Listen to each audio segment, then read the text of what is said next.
Önümüzdeki 14 dakika içinde, sanatçı dehası, fikrini tek başına icat eden ve bugün bile bir tabloya bakıp, bu bir başyapıt dememizi sağlayan zihinsel modeli keşfedeceksiniz. Bu model, tek bir kitaptan Giorgio Vasari'nin, en ünlü ressam, heykeltıraş ve mimarların hayatları ondan çıktı.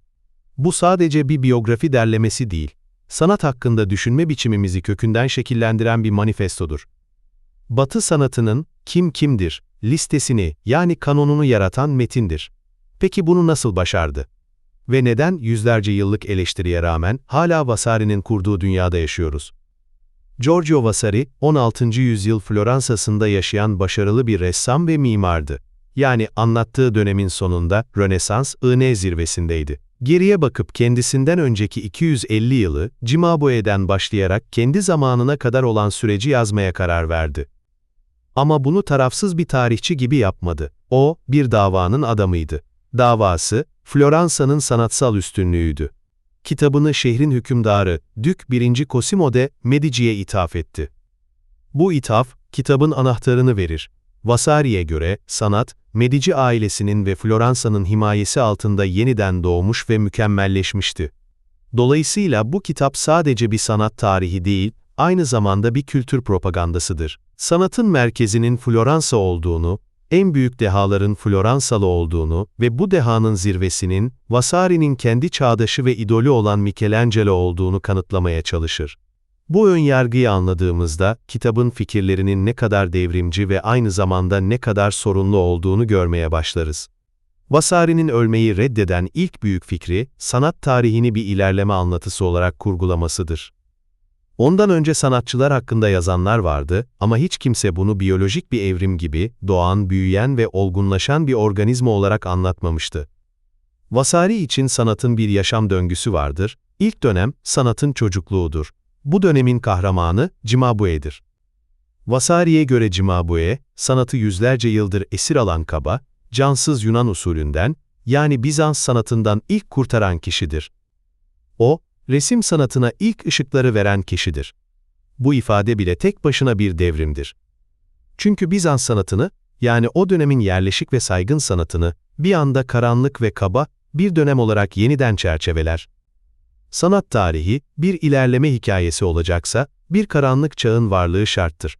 Vasari bu karanlığı Bizans sanatıyla doldurur. Sonra ikinci dönem gelir, sanatın gençliği. Bu dönemin yıldızı elbette Giotto'dur. Giotto, Cimabue'nin yaktığı ışığı alır ve hakikatin kapısını açar. Doğayı taklit etmeye, figürlere duygu vermeye başlar. Sanatı daha insani, daha gerçekçi kılar. Bu dönemde sanat, ergenlikteki bir genç gibi güçlenir, gelişir. Ve son olarak, üçüncü dönem, sanatın olgunluğu. Bu, Leonardo, Raffaello ve hepsinin zirvesinde, ilahi, Michelangelo ile gelen mükemmellik çağıdır. Bu, Vasari'nin kendi çağıdır. Bu üç aşamalı yapı, sanatı bir hedefe doğru ilerleyen, sürekli kendini aşan bir süreç olarak tanımlar. Bu fikir nerede sağlam? Bize sanattaki stil değişikliklerini anlamak için güçlü bir çerçeve sunar. Bir şeyin nereden gelip nereye gittiğini görmemizi sağlar. Ama nerede çatlar? Bu model, teleolojiktir. Yani her şeyi belirli bir sona, bir amaca doğru ilerliyormuş gibi gösterir. Bu amaç da Michelangelo'dur.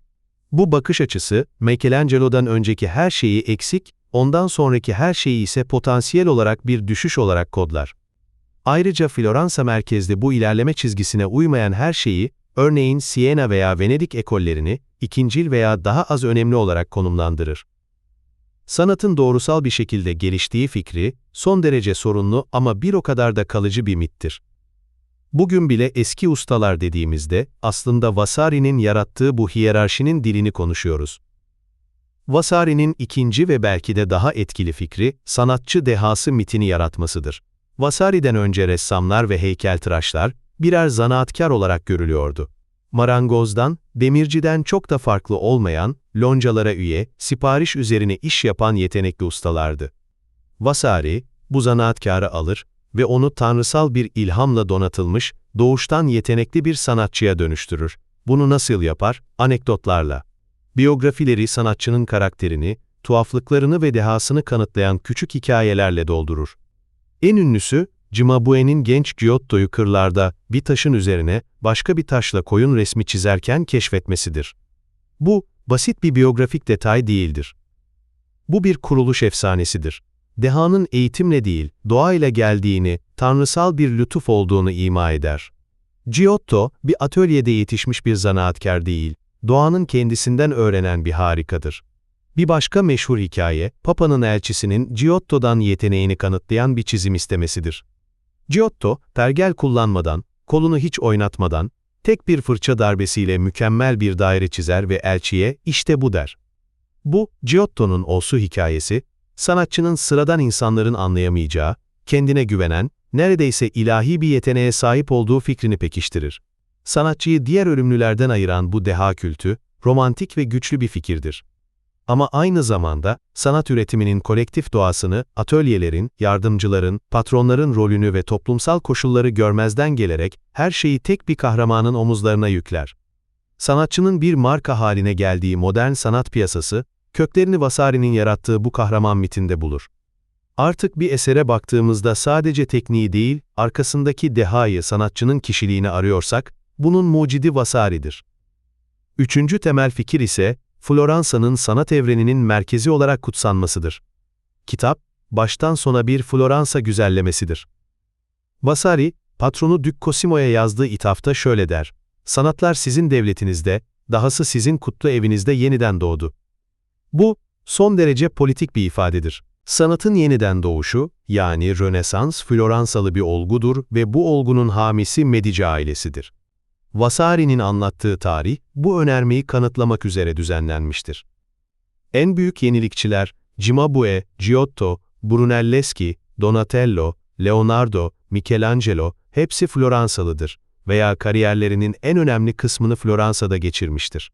Diğer şehirlerin sanatçıları, örneğin Sienalı Simone Martini veya Ambrogio Lorenzetti, hikayeye dahil edilirler, ancak genellikle Floransa'daki gelişmelere bir tepki veya yan yol olarak sunulurlar. Vasari'nin bu Floransa merkezli bakışı, sanat tarihi kanonunu oluşturdu.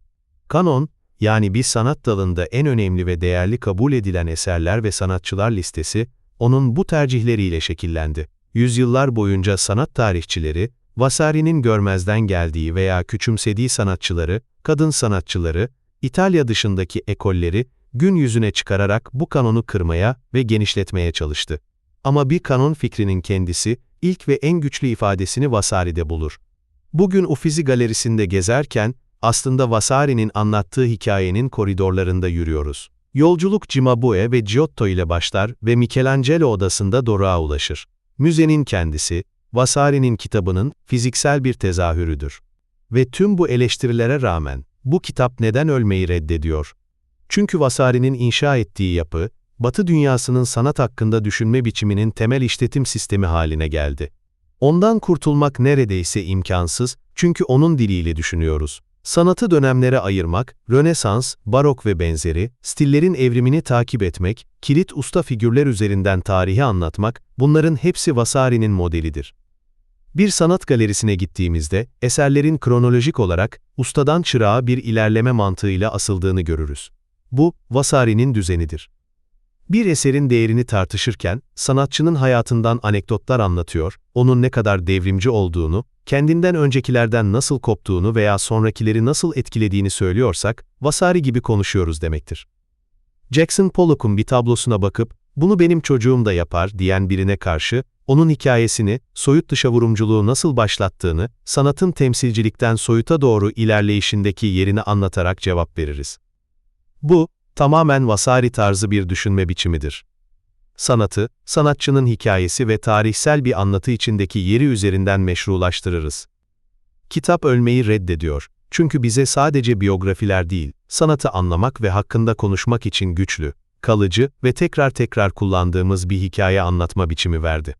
Vasari sadece sanatın tarihini yazmadı, sanat hakkında düşünme şeklimizin tarihini başlattı.